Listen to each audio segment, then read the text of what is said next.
Mais uma questãozinha então pra gente, uma questãozinha aqui no estilo somatório. A questão de somatório é interessante porque ela vai nos trazer várias perguntas dentro de uma mesma questão.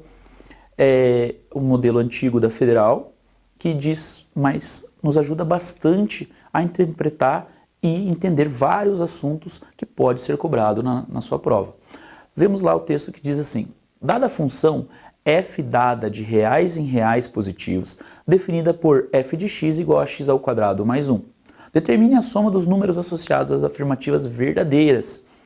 Pessoal, o que a gente primeiro precisa lembrar é que o que ele fala no enunciado ali, f dois pontos, função dada de reais em reais, antes da flechinha, o lugar de onde saem as flechas seria o domínio. E o lugar para onde podem chegar as flechas, os reais positivos, seria o nosso contradomínio. Tendo essa interpretação, tendo este entendimento, podemos então tentar resolver as alternativas. Eu vou puxar aqui a primeira e segunda alternativa, a primeira e segunda afirmativa, juntas, porque elas têm correlação. Vamos tentar lembrar aqui e ver que, como é que eu vou fazer essa primeira e segunda? Eu vou tentar calcular primeiro o gráfico da função. Vamos esboçar o gráfico, porque eu estou imaginando aqui que a gente não trabalhou função do segundo grau. Então, vamos colocar no lugar de x, valor de 0, 1, menos 1, 2 e menos 2, achando suas respectivas imagens. 1, 2, mais 5 e mais 5, cada um para o seu determinado domínio.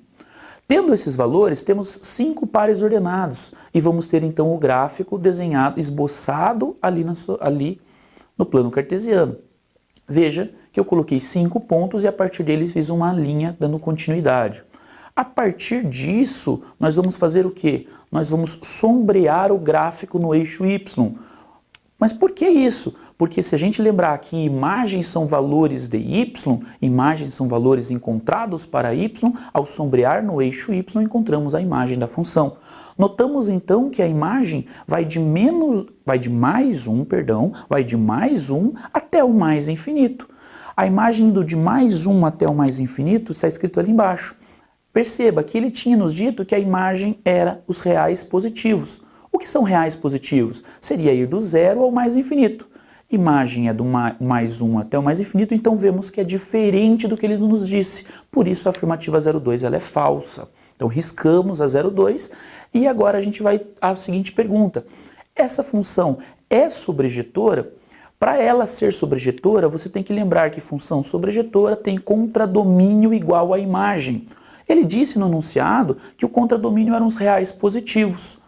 Se o contradomínio são os reais positivos e a imagem nós acabamos de ver que é diferente dos reais positivos, então o contradomínio é diferente da imagem. Portanto, a função não pode ser sobrejetora. Estamos riscando então a primeira afirmativa, vendo que a 01 e a 02 são falsas. Já a 04, ele pergunta se ela é bijetora.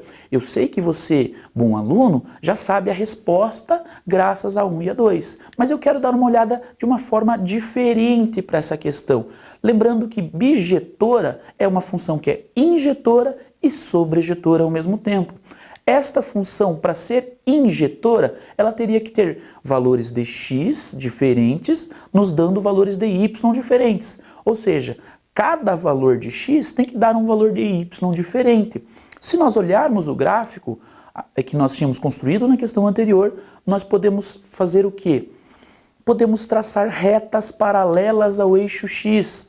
Por que retas paralelas ao eixo x? Porque daí com isso, se alguma dessas retas tocar o gráfico mais de uma vez, quer dizer que a função não é injetora. Não entendi, Jean? Então eu mostro para vocês. Veja que essa reta que está passando ali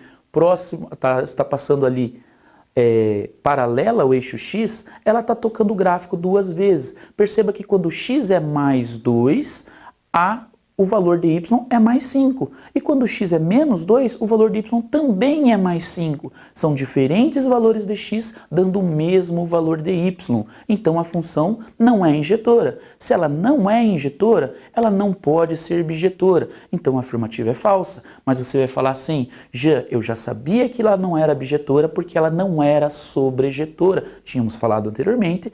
Então, você já sabia, matou mais rapidamente, mas eu quis fazer uma revisãozinha aqui e provar de duas formas que a 04 ela é falsa.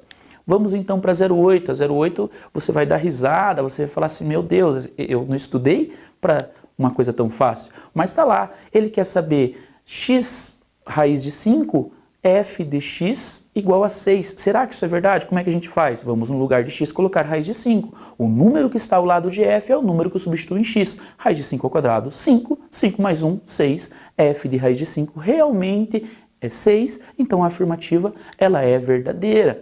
Então a gente marca com aquele querido splash.